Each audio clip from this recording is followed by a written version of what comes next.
ครับทุกคนวันนี้จะมาย่างไก่ต้นอ้อยนี่เลยแบบนี้เลยแล้วมีไก่บ้านเราทำเรียบร้อยแล้วก็จะเสียบแบบนี้เลยเป็นต้นอ้อยนี่เอาทะลุอย่างนี้เลยปั๊บให้มันอยู่ตรงนี้เราเหลาออกแล้ว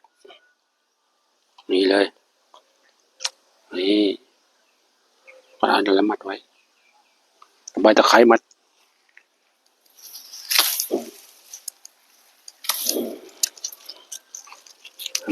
ขานไว้